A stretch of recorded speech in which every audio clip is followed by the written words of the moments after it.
Hi, my name is Beth Hiley here for Board Game Geek at Origins 2019. I'm sitting down with Evan Derrick from Van Ryder Games, and you brought us, we're very snug up against this nice large box, which is Detective City of Angels. Yes. I got to look at an advanced copy of this and literally had the reaction of, ooh. Yeah. Because I will admit, what I saw first was these. Yes. So right out the gate, hey, a game that comes with its own tux boxes, you know, has got to be something pretty awesome. Yeah, the art was done by Vincent Dutrait, who's just fantastic. And did he do everything? He did everything. Now, wow. the map, the board, is actually a real 1930s map of Los Angeles. Cool. And Vincent kind of punched it up with a lot of little details and stuff, so he's modified it. But it's an actual, I think the date on it was like 1932 or something like that. That's cool. So, but yes, otherwise he did all the art. It's very period specific. One of the wonderful things about working with Vincent is he did an enormous amount of research. So the clothing you see, the weapons, the items, everything in this game are like really legit. Now give us the sort of genre statement. In this game, Yes. we are trying to... So Detective City of Angels is set in 1940s Los Angeles. It's very noir drenched. So if you've seen LA Confidential or something like that, that's really the feel we're going for. It is a mystery solving game, but we made this specifically because we wanted players to actually feel like detectives. They wanted them to feel like they were actually solving a mystery. So it's all scenario based. It comes with these great tux boxes for each case. You got a couple here. The base game comes Here, with... I'm gonna just push Yes. those up. So the base game comes with 9.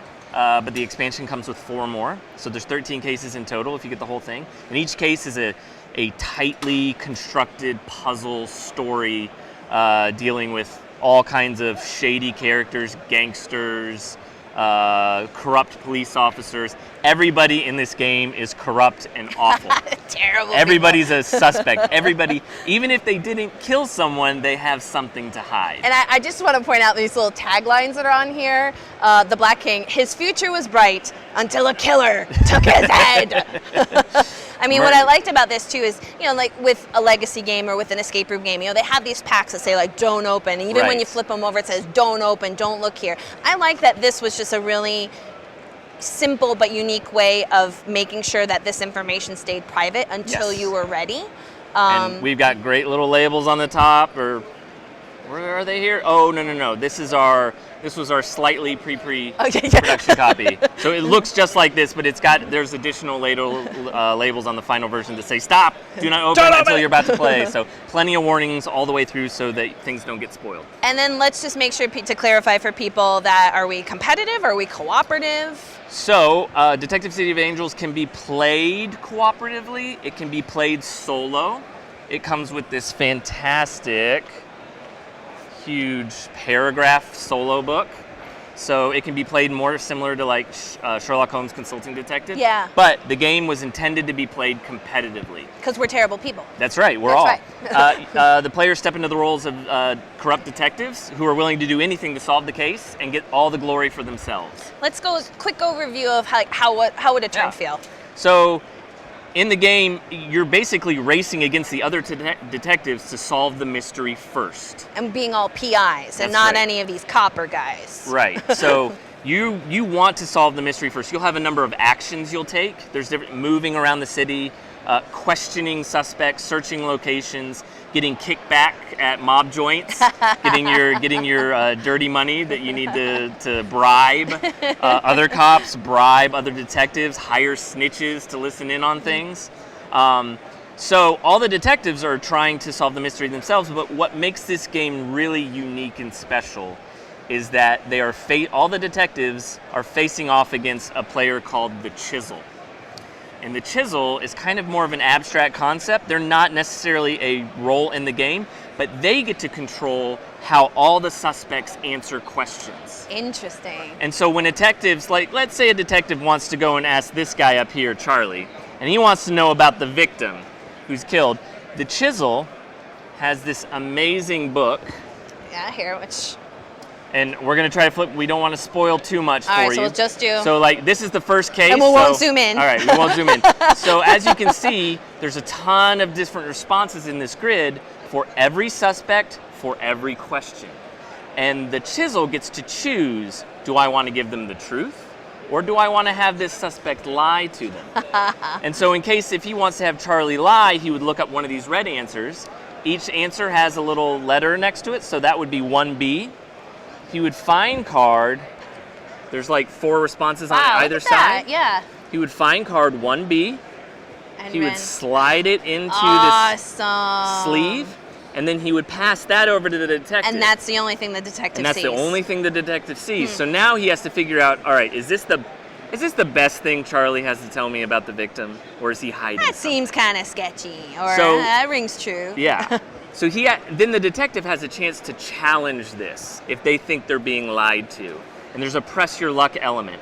If they're correct and they were being lied to, not only does the chisel have to show them the best, like the truth, but they get leverage. They get to take one of their cool little fedoras. Fedora hats. Yeah, I love little these. fedoras, and they have leverage over that suspect. Because they totally caught him. Exactly. So next time they ask Charlie a question, they can use the leverage and say, none of this BS. You're going to tell me the truth right now. I am. However, if this really was the truth, and this was the best answer Charlie had to give, the chisel gets leverage over that detective to use against them. And how this works is that although the chisel is kind of a game master, they're kind of in charge of making sure everybody's having a good time. So the chisel is played by a human player at the table. Yes.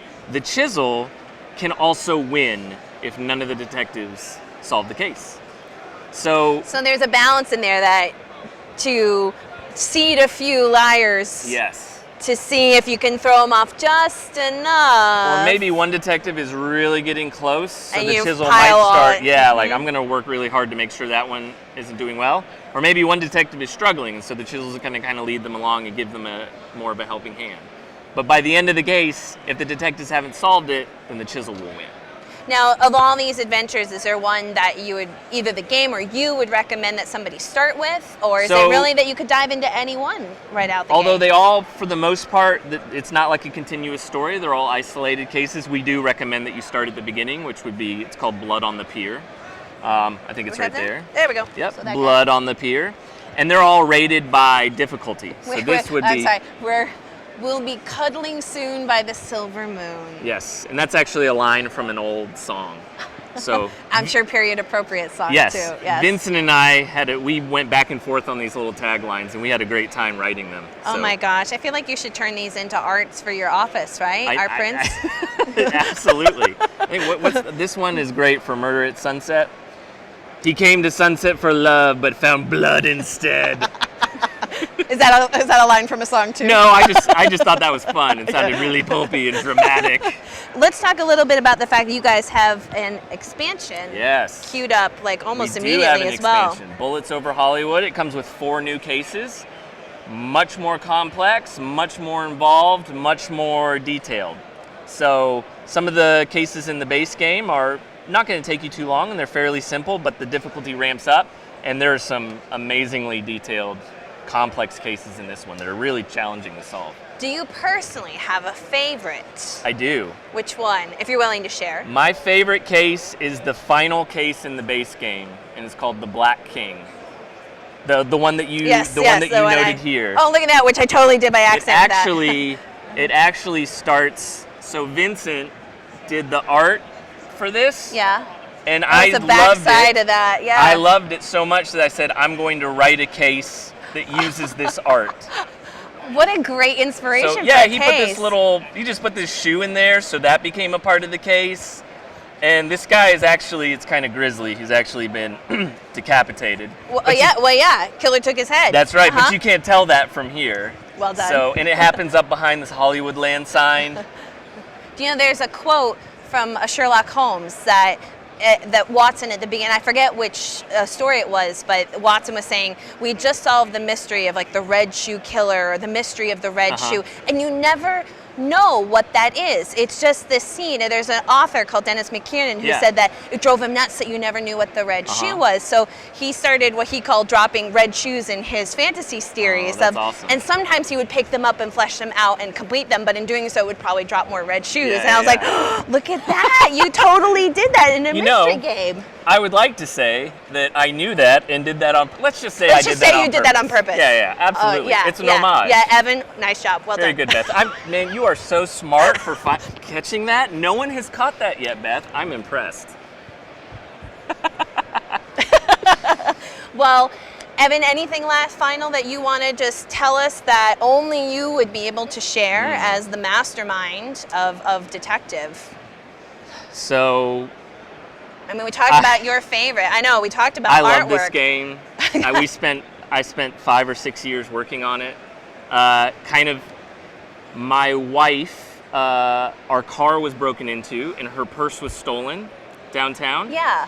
And I went down and I said, I'm going to figure out what happened. Because there was shattered glass and everything. And I spent probably about an hour wandering around and I found her purse. Oh, wow. And the experience of in such a small way, feeling like, because I was like, okay, if it was late at night, where would I go? I wouldn't go that way because that was very dark, very bright over there. Yeah. I would go over to the creepy train tracks over there because I'm going to rifle through the purse real quick so I can dump it and get out.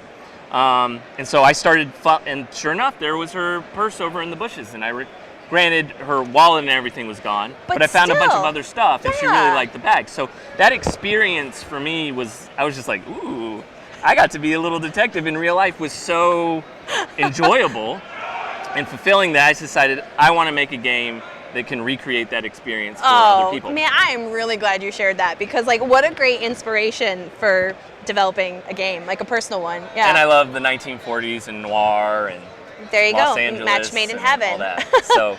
So this was a passion project. Vincent was a dream to work with, and we put so much time and thought and detail into this. Yeah, because I hope people appreciate anything that requires story elements, how long that's a whole separate development process on its own. We wrote over 100,000 words for the game. I believe it. So it's basically a small novel. So if you guys want to check that out, that is Detective City of Angels, which also has an expansion called Bullets Over Hollywood, which is being published by Van Ryder Games. And Evan, thank you so much for all the work that you've put into this. We really appreciate it. Thank you. My pleasure. There you go. Awesome.